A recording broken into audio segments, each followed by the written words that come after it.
They called him the brilliant leader, the man who promised greatness for the Philippines. But behind the charm was one of the darkest lies in Philippine history. His name was Ferdinand Marcos. Marcos began as a legend, a supposed war hero, a brilliant scholar, a visionary. His origin story was crafted to perfection, a myth built to inspire a nation. But many of his most heroic tales, the very foundation of his public image, were later proven to be elaborate falsehoods. In 1965, riding a wave of carefully constructed charisma, he became the 10th president of the Philippines. The people were hopeful. They believed he could lead them to greatness, to a promised land of prosperity and national pride. By 1972, that initial hope had begun to curdle. The economy was faltering and discontent was rising. Protests filled the streets as the people's patience wore thin. His power was slipping.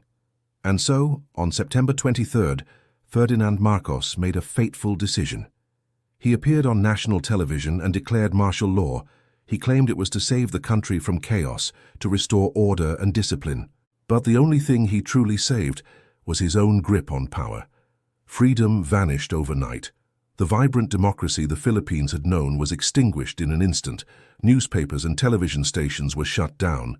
Critics were silenced. Students, activists, and journalists simply disappeared. In the decade that followed, over 70,000 people were arrested. An estimated 34,000 were tortured. More than 3,200 were killed or vanished without a trace, their families left to wonder forever. The Philippines had become a nation ruled by fear, a republic of silence. While the people suffered, the Marcos family and their inner circle lived like royalty. Billions of dollars were systematically plundered from the nation's treasury, funneled into secret Swiss bank accounts and lavish global investments. Imelda Marcos, his wife, became infamous for her extravagant lifestyle, amassing a collection of thousands of shoes, building opulent palaces and buying priceless jewels. They called this period a golden age, but for the millions of Filipinos who couldn't afford rice, who lived in crushing poverty while their leaders partied, it was nothing more than a golden lie. Marcos cemented his power by rewarding his loyal friends and allies, creating a vast empire of greed. This system, known as crony capitalism, stifled genuine competition and hollowed out the Philippine economy. Key industries were handed over to his favored associates, who ran them into the ground for personal profit. By the time Marcos was driven from power in 1986, the country's national debt had exploded from around $2 billion to a staggering $26 billion. The once promising nation had earned a grim new title, the Sick Man of Asia. The regime's brutality reached a shocking climax on August 21, 1983. Opposition leader Benigno Ninoy Aquino Jr., returning from exile to challenge Marcos, was assassinated on the airport tarmac moments after his plane landed. The brazen murder, witnessed by the world, sent a shockwave of rage and grief across the nation. Ninoy's death was not the end of the resistance. It was the spark that would ignite a fire and ultimately burn down a dictatorship. In February 1986, that fire became a revolution. Following a snap election riddled with fraud, millions of Filipinos from all walks of life poured onto the main thoroughfare of Metro Manila, Epifanio de los Santos Avenue, or EDSA. They came armed not with weapons, but with courage, rosaries, and prayers. They faced down soldiers and tanks offering flowers and food.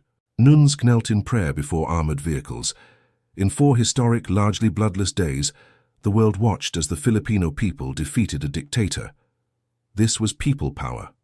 Marcos and his family fled into exile, leaving behind a nation both liberated and broken. The Philippines was free, but decades later the shadow of his regime lingers. The lies he spun are being recycled, repackaged for a new generation. Some still try to paint his brutal reign as a golden age, conveniently forgetting the blood, the fear, and the stolen future. History must be remembered, not rewritten, for the truth is the only thing that guards against repeating it. Ferdinand Marcos wanted to be remembered as a hero, a father to his nation. But history, the ultimate judge, remembers him as a warning that democracy is fragile, that power corrupts, and that freedom, once lost, is never easily won back. The story of Marcos is a timeless lesson for all nations.